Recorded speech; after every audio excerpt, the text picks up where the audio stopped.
Good evening दोस्तों।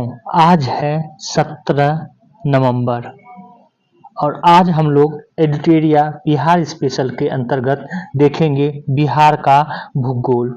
बिहार की भूगोल की बात करें तो बिहार भौगोलिक रूप से एक मैदानी राज्य है। यह गंगा के मैदान क्षेत्र में बसा हुआ समृद्ध क्षेत्र है। यह नेपाल की तराई क्षेत्र से विंध्य पहाड़ी और धारवाड़ के चट्टानी क्षेत्र तक विस्तृत है। बिहार पूर्वी भारत में स्थित है। यहाँ पर आप ये भी ध्यान रखेंगे कि कुछ बुक जो है आपको पूर्वी उत्तर नॉर्थ ईस्ट में जो है इसको रखता है कि भारत के पूर्वी उत्तर में है। नॉर्थ ईस्ट वाला नॉर्थ ईस्ट नहीं, भारत के पूर्वी उत्तर में बिहार अवस्थित है। कुछ बुक लिखता है और कुछ में जो है पूर्वी भारत लिखता है, लेकिन आपको ज्यादा ध्यान ये भी ध्यान में रखना है पूर्वी, लेकिन ज्यादातर बुक चूंकि पूर्वी उत्तर रखता है तो आपको पूर्वी उत्तर ध्यान में रखना है। यहाँ जो है भौगोलिक रूप से बिहार को 3 भागों में विभाजित किया गया है। ये 3 भाग कौन कौन से हैं? तो पर्वतीय तराई क्षेत्र, मैदान क्षेत्र और पठार क्षेत्र। पर्वतीय तराई क्षेत्र के अंतर्गत सोमेश्वर श्रेणी, रामनगर दून और दून घाटी आती है। वहीं पर मैदानी क्षेत्र के अंतर्गत उत्तरी गंगा का मैदान और दक्षिणी गंगा का मैदान आता है। और पठारी क्षेत्र के अंतर्गत धारवाड़ क्रम की चट्टानें और विंध्य क्रम की चट्टानें आता है। ये पठारी क्षेत्र के अंतर्गत। इसको हम लोग जो है एक मैप के माध्यम से देख लेते हैं, जो कि जहन में आपको बैठ जाएगा। जैसा कि हमने बताया, पहला सोमेश्वर श्रेणी जो है इसी के अंतर्गत आता है। किसके अंतर्गत? तो जो पर्वतीय तराई क्षेत्र है उसके अंतर्गत आता है कौन सा? सोमेश्वर की श्रेणी। और उसके बाद दून की घाटी और रामनगर दून। आप यहाँ पर देख सकते हैं मैप में, ये जो है पश्चिमी चंपारण के अंतर्गत ये क्षेत्र आता है। सोमेश्वर श्रेणी, दून घाटी और रामनगर दून। उसके बाद देखते हैं मैदानी क्षेत्र। मैदानी क्षेत्र के अंतर्गत जो है लगभग पूरे बिहार आता है और इसका 96% भाग जो है बिहार का वो मैदानी क्षेत्र के अंतर्गत आता है। मैदानी क्षेत्र को जैसे कि 2 भागों में बांटा गया है। ये उत्तरी मैदानी क्षेत्र और ये दक्षिणी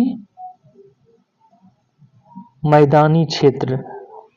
अब उत्तरी मैदानी क्षेत्र को भी मैप के माध्यम से जान लें कि इसको भी विभिन्न दोआब क्षेत्र में बांटा गया है। दोआब क्षेत्र वैसे क्षेत्र को कहा जाता है जो कि 2 नदियों की बीच की भूमि हो, तो 2 नदियों की बीच की भूमि को दोआब कहा जाता है। और उत्तरी मैदान को जो है बांटा गया है एक घाघरा गंडक दोआब क्षेत्र में, उसके बाद गंडक और कोसी दोआब क्षेत्र में, और उसके बाद कोसी और महानंदा दोआब क्षेत्र में। ये उत्तरी मैदान को बांटा गया है। जबकि दक्षिणी मैदान को जो है गंगा सोन दोआब, मगध का मैदान और अंग का मैदान के रूप में बांटा गया है। वहीं पर दक्षिणी भाग की बात करें पठारी क्षेत्र को, तो पठारी क्षेत्र जो है ये आपको 2 भागों में, और आप यहाँ पर देख सकते हैं कि ये दक्षिणी पूरा का पूरा पठारी और यहाँ तक ये फैला हुआ है। तो दक्षिणी पठारी क्षेत्र ये वाला भाग है जो कि झारखंड से सटा हुआ है और विंध्य क्रम की चट्टानें जो है और धारवाड़ क्रम की चट्टानें यहाँ पर पाई जाती है। तो इसको मैप के माध्यम से अगर आप लोग एक बार जहन में रख लेंगे तो आपको याद रह जाएगा। अब हम इसको एक एक कर डिटेल्स में जानते हैं। पहला है पर्वतीय या तराई क्षेत्र। पर्वतीय या तराई क्षेत्र बिहार के उत्तर पश्चिमी भाग में हिमालय पर्वत की शिवालिक श्रेणी का भाग है। आपको पता होगा कि हिमालय को जो है मुख्य रूप से 4 भाग में बांटा गया है और उसी में से जो है शिवालिक श्रेणी जो कि सबसे लास्ट वाला भाग हिमालय की उत्पत्ति के अनुसार है, उसका कुछ भाग बिहार में पड़ता है और ये बिहार के उत्तर पश्चिमी भाग जो कि पश्चिमी चंपारण है वहां पड़ता है। ये कुल क्षेत्रफल का लगभग 932 वर्ग किलोमीटर शिवालिक क्षेत्र का बिहार में पड़ता है। इसका विस्तार मुख्य रूप से पश्चिमी चंपारण जिले में है। इसे 3 उपवर्ग में बांटा गया है। दैट मीन्स इसको 3 श्रेणियों में बांटा गया है। ये 3 श्रेणियां कौन कौन सी हैं? तो सोमेश्वर श्रेणी है पहला, दूसरा रामनगर दून और तीसरा है दून घाटी। और सोमेश्वर श्रेणी, यह श्रेणी भारत और नेपाल के बीच अंतर्राष्ट्रीय सीमा बनाती है। यह उत्तरी सीमा में है जो उत्तरी बिंदु से फैलती है, जहां त्रिवेणी नहर शुरू होती है और भिखना ठोरी दर्रे के पास समाप्त होती है। तो भिखना ठोरी दर्रा जो है ये भी कहाँ पड़ता है? ये सोमेश्वर श्रेणी में पड़ता है। ये भी आप लोग ध्यान में रखेंगे।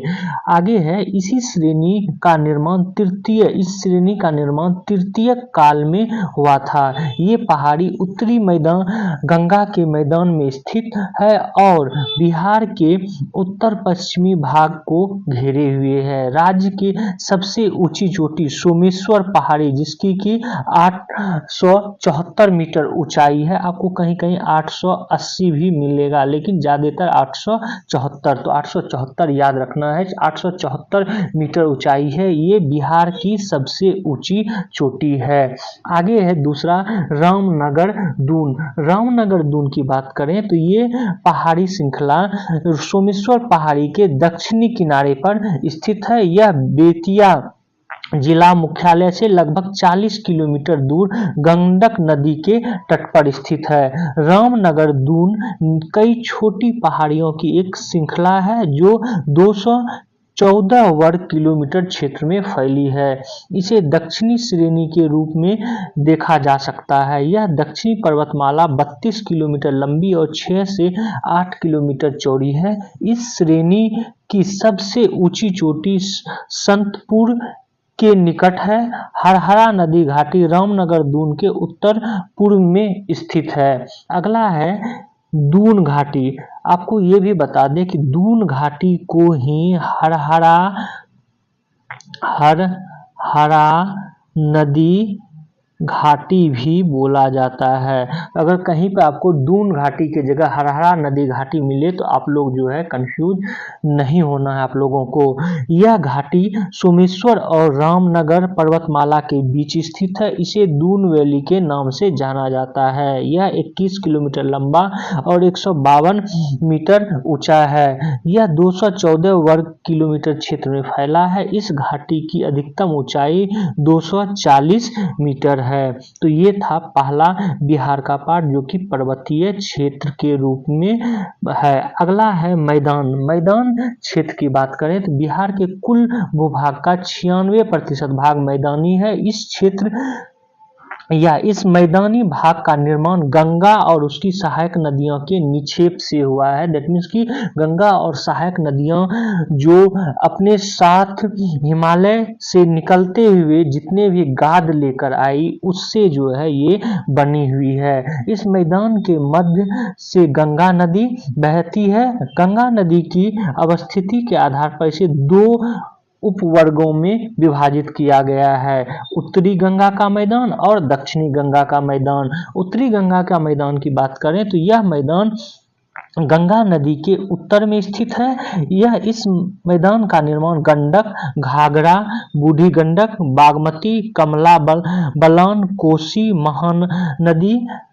महानंदा जैसी नदियों के जलोढ़ निक्षेप से हुआ है। यह तिरहुत, सारण, पूर्णिया, दरभंगा, कोसी डिवीजन के क्षेत्र में फैला हुआ है। पश्चिम में घाघरा गंडक दोआब से लेकर पूर्व में महानंदा घाटी तक फैली हुई ये क्षेत्र है। इस मैदान का उत्तर पश्चिमी भाग जो पूर्वी और पश्चिमी चंपारण जिले में स्थित है उच्च ऊंचाई वाले तराई क्षेत्र के रूप में जाना जाता है। इस क्षेत्र की मिट्टी चट्टानी और छिद्रपूर्ण है। इसको आप लोग जरूर याद कर लेंगे कि इस क्षेत्र का जो मैदान उत्तरी मैदान गंगा मैदान में जो पश्चिमी चंपारण वाला क्षेत्र है उस क्षेत्र का चट्टानी और छिद्रपूर्ण मिट्टी है। इसमें रिसाव का स्तर अधिक है, जिसके परिणाम स्वरूप जल स्तर भी ऊंचा है। इस मैदान का ढलान ये आपको जरूर याद रखना है, क्योंकि इसको जो है एक कथन और कारण के रूप में पूछ लिया जाता है। तो इस मैदान का ढलान उत्तर से दक्षिण की ओर है। दैट मीन्स कि आप अगर ये बिहार है तो इसका जो है उत्तर से दक्षिण की ओर इसका ढलान है, और तथा उत्तर पश्चिम से दक्षिण पूर्व की ओर जो है ये आगे बढ़ती है। तो उत्तर से दक्षिण है और ये फिर जो है पूर्व की ओर भी थोड़ा मुड़ी हुई है। यही कारण है कि आप जब नदी का प्रवाह देखते होंगे तो ये पूर्वी ओर जो है गंगा बहते हुए पश्चिम बंगाल में चली जाती है। इस मैदान का उत्तरी भाग अपेक्षाकृत ऊंचा है, जहां यहाँ जलोढ़ पंख का स्थान है, जिसका निर्माण गंडक, बूढ़ी गंडक, कोसी, महानंदा नदियों के तलछट से हुई है। उत्तरी बिहार का यह मैदान दोआब, दैट मीन्स दो मिलती हुई नदियों के बीच की भूमि, जैसा कि हम पहले भी बता चुके हैं, में विभाजित है। और ये कौन सा है? घाघरा गंडक दोआब, गंडक कोसी दोआब और कोसी महानंदा दोआब। आपको कहीं कहीं पर जो है इसको अलग अलग क्षेत्रों में बांट कर जो है मिलेगा किसी किसी किताब में। जैसे कि आपको कहीं पर मिलेगा कि कोसी मैदान, उसके बाद आपको कमला मैदान, महानंदा मैदान, बागमती मैदान,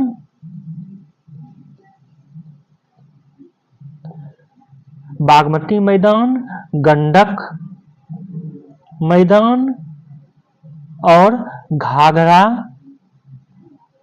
मैदान, इस तरह से भी बांटा हुआ मिलेगा। तो इसको जो जब आप नदी पढ़ेंगे तो इस नदी के अनुसार जो नदी जहां से गुजर रही है वो आप एक मैदानी क्षेत्र भी बना रही है, तो उसके आधार पर जो है डिवीजन किया गया है। तो आप उस नदी के क्रम में जो आप इसको डिटेल्स में नदी के अनुसार मैदान को लिख सकते हैं, बता सकते हैं, अनुमान भी लगा सकते हैं। अगला है दक्षिणी गंगा का मैदान। गंगा नदी से दक्षिण और दक्षिण के पहाड़ी क्षेत्र के मध्य दक्षिण गंगा का मैदान अवस्थित है।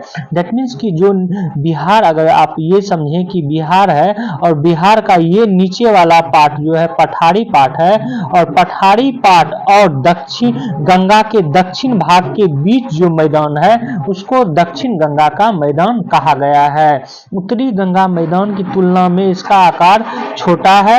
यह एक त्रिकोणीय आकार का मैदान है। इसे मगध के मैदान के नाम से भी जाना जाता है। यह उत्तर में गंगा नदी, पूर्व में ताल क्षेत्र और दक्षिण में पहाड़ी इलाका और पश्चिम में सोन नदी से घिरा हुआ है, जिसमें गया, जहानाबाद, औरंगाबाद, पटना, नालंदा, नवादा जिले शामिल हैं। इस मैदान का निर्माण गंगा नदी, इसकी मुख्य सहायक नदी जैसे पुनपुन, सोन, फल्गु सहायक नदियों द्वारा हुआ है। इस मैदान का ढाल दक्षिण पश्चिम से उत्तर पूर्व की ओर है। दैट मीन्स कि अब ये दक्षिण हुआ, दक्षिण से पश्चिम, कुछ जो है पश्चिम की ओर, दक्षिण पश्चिम की ओर है, और कुछ जो है उत्तर पूर्व की ओर भी आपको देखने को मिलेगा। उत्तर पूर्व की ओर, ये उत्तर से पूर्व ये धीरे धीरे जाकर गंगा में मिल जाती है। तो इस तरह जो है इसका ढाल है। इसको भी जो है 3 भागों में बांटा गया है, गंगा सोन दोआब, मगध का मैदान और अंग का मैदान। कहीं कहीं आपको जो है इसको क्यूल का मैदान, उसके बाद शाहाबाद का मैदान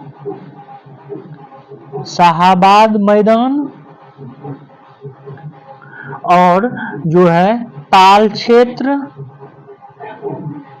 आदि के रूप में आपको बटा हुआ मिलेगा। तो ये था आपको मैदानी क्षेत्र। अब आते हैं हम लोग पठार के बारे में पढ़ते हैं, जो कि दक्षिणी बिहार में पड़ता है पूर्ण रूपेण। पठार के अंतर्गत बिहार के दक्षिणी सीमा का पठार एवं पहाड़ी क्षेत्र आते हैं, जो कि झारखंड से सीमा साझा करता है। दक्षिण में स्थित पठारी क्षेत्र 2 क्रम के चट्टानें अवस्थित है। धारवाड़ चट्टानें मुंगेर, जमुई, नवादा, गया आदि में, विंध्य चट्टानें कैमूर और रोहतास में। ये जो है आपको धारवाड़ चट्टानों को भी अलग अलग भागों में जो है बांटा गया है, और इसको बांटा गया है मुंगेर की पहाड़ी क्षेत्र, मुंगेर की पहाड़ी क्षेत्र, उसके बाद नवादा की पहाड़ी क्षेत्र या नवादा की पर्वतीय क्षेत्र, और उसके बाद राजगीर का पर्वतीय क्षेत्र, और जैसा कि बताए हैं कि मुंगेर का पर्वतीय क्षेत्र। इससे संबंधित प्रश्न जो है पूछा गया है, इसलिए हम इसको यहाँ पर इंक्लूड कर रहे हैं। जैसे मुंगेर की पहाड़ी क्षेत्र की बात करें तो मुंगेर की पहाड़ी के क्षेत्र के अंतर्गत ही खड़गपुर की पहाड़ी आती है। ये जो है प्रश्न बीपीएससी में पूछा भी गया है। और इसी के अंतर्गत जो है मुंगेर की पहाड़ी के अंतर्गत ही गिद्धेश्वर की पहाड़ी आती है, और इसी के अंतर्गत आप देखेंगे सतपहाड़ी क्षेत्र भी आता है। सतपहाड़ी क्षेत्र ये इसी के अंतर्गत जो है आता है। तो ये मुंगेर की पहाड़ी थी। उसके बाद आप देखेंगे नवादा की पहाड़ी के अंतर्गत जो है आता है श्रृंगरिखी पहाड़ी। उसके बाद आता है दुर्वासा गढ़ी पहाड़ी और महाबार पहाड़ी। ये जो है पहाड़ी आता है आपको नवादा की पहाड़ी के अंतर्गत। उसके बाद हम लोग देख लेते हैं गया की पहाड़ी।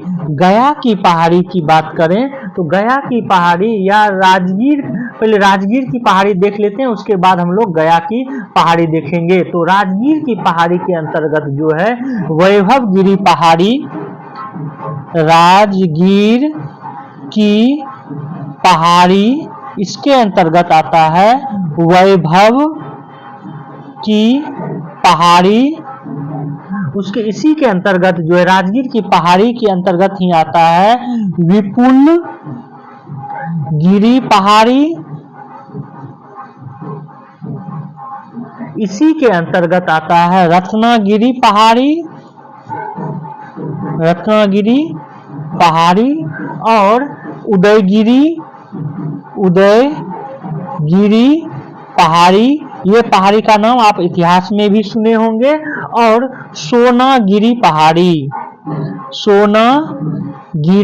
पहाड़ी, ये सारे पहाड़ी जो है आपको, और बिहार शरीफ की पहाड़ी भी, बिहार शरीफ की पहाड़ी, ये सब राजगीर की पहाड़ी के अंतर्गत आता है। उसके बाद हम आते हैं गया की पहाड़ी। ये सारे प्रश्न जो है पूछे जा सकते हैं। जब मुंगेर की पहाड़ी से प्रश्न पूछे गए हैं तो संभावना है कि इसको भी पूछा जा सकता है। आगे देखते हैं किसका, गया की पहाड़ी। गया की पहाड़ी के अंतर्गत आपको जो है मिलेगा रामशिला पहाड़ी। उसके बाद आपको ब्रह्मयोनी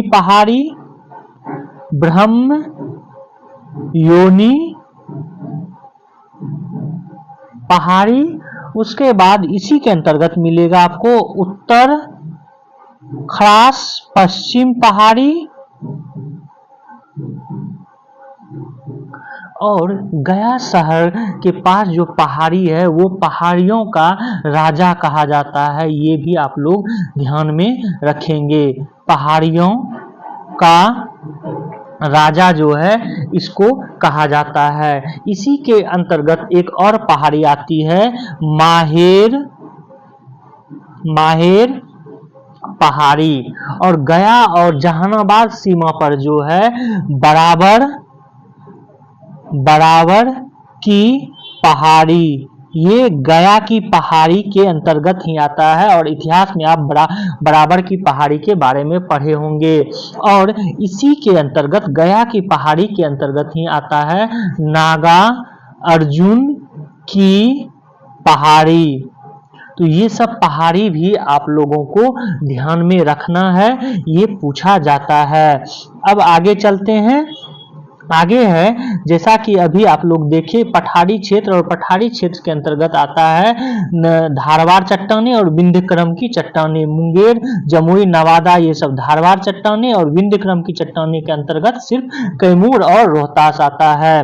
अन्य महत्वपूर्ण तथ्य पर बात करें तो बिहार के उत्तरी गंगा के मैदान में प्राकृतिक रूप से जलमग्न निम्न भूमि क्षेत्र को चौड़ या मान कहा जाता है, और गंगा के मैदानी बाढ़ क्षेत्र में बनने वाले विशेष आकृति के क्षेत्र को दियारा क्षेत्र कहा जाता है।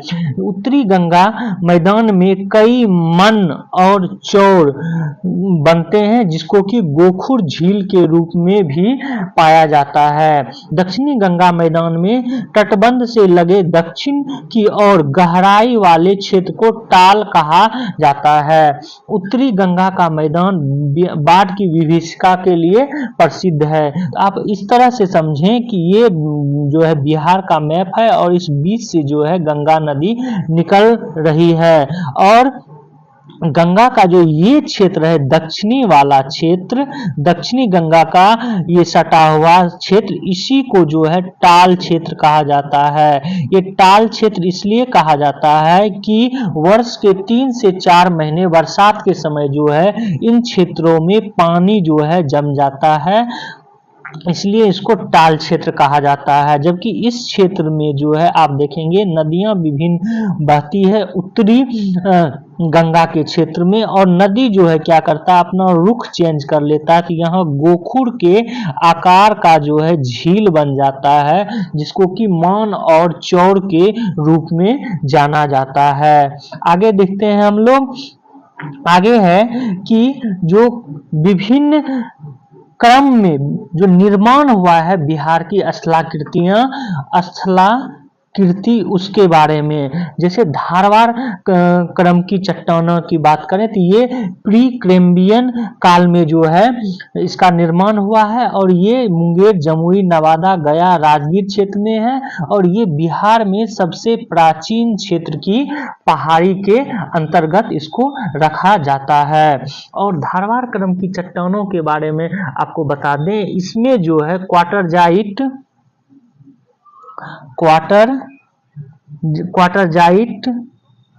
फाइलाइट, उसके बाद गनीस और सिस्ट, ये पदार्थ जो है ज्यादा पाए जाते हैं। सिस्ट और स्लेट भी, स्लेट के बारे में पूछा भी गया है, तो स्लेट भी ये जो है धारवाड़ क्रम की चट्टानों में पाया जाता है। तो जैसे जो है स्लेट का नाम आएगा तो आपको धारवाड़ क्रम चट्टानें याद आना चाहिए, और क्षेत्र मुंगेर, जमुई, नवादा, गया याद आना चाहिए। उसके बाद हम लोग विंध्य क्रम की चट्टानें देखते हैं। विंध्य क्रम की चट्टानें भी प्री कैम्ब्रियन काल में निर्माण हुआ है, और ये कैमूर और रोहतास क्षेत्र में ये पड़ता है। ये दूसरी प्राचीन पहाड़ी क्षेत्र है बिहार की, और इस क्षेत्र में जो है सीमेंट उद्योग के लिए प्रसिद्ध है। ये सीमेंट उद्योग के लिए इसलिए प्रसिद्ध है क्योंकि इस क्षेत्र में जो है चूना पत्थर पाया जाता है, और चूना पत्थर सीमेंट के लिए उपयोगी है, और साथ ही साथ बलुआ पत्थर इसी विंध्य क्रम की चट्टानों में ही पाया जाता है। विंध्य क्रम के चट्टानों में ही डोलोमाइट पाया जाता है। डोलोमाइट पाया जाता है और सेल भी जो है कुछ कुछ मात्रा में सेल भी इस क्षेत्र में पाया जाता है। तो अतः यहाँ पर जो है चूना पत्थर पाए जाने के कारण सीमेंट उद्योग जो है यहाँ पर ज्यादा लगा हुआ है। अगला है टर्सरी काल। ये टर्सरी एज जिसका कि प्लेस्टोसीन काल में हुआ है और ये है शिवालिक क्षेत्र और शिवालिक क्षेत्र के अंतर्गत ही सोमेश्वर की पहाड़ी जो कि सबसे नवीनतम पहाड़ी है बिहार का, ये टर्सरी काल और प्लेस्टोसीन युग में जो है ये हुआ है। उसके बाद क्वाटरनरी की बात करें तो प्लेस्टोसीन और होलोसीन इस काल में जो है निर्माण हुआ है और ये गंगा का मैदान का निर्माण इस काल में हुआ है। क्वाटरनरी और ये प्लेस्टोसीन और होलोसीन का निर्माण काल की बात करें तो प्लेस्टोसीन और होलोसीन में जो है गंगा का मैदान का निर्माण हुआ है और बिहार का अधिकांश भाग इसी मैदानी क्षेत्र का है। कृषि के लिए ये ज्यादा उपयुक्त है। तो ज्योग्राफी के अंतर्गत जो है हम आज यहीं तक रखते हैं। कल जो है हम लोग जलवायु पढ़ेंगे और जलवायु से भी प्रश्न ज्योग्राफी में पूछा जाता है, वो भी क्या, बिहार की जलवायु। तो आप लोग हमारे इस वीडियो को शेयर करें, सब्सक्राइब करें और बेल आइकन को जरूर दबा लें। Thank you for watching this video.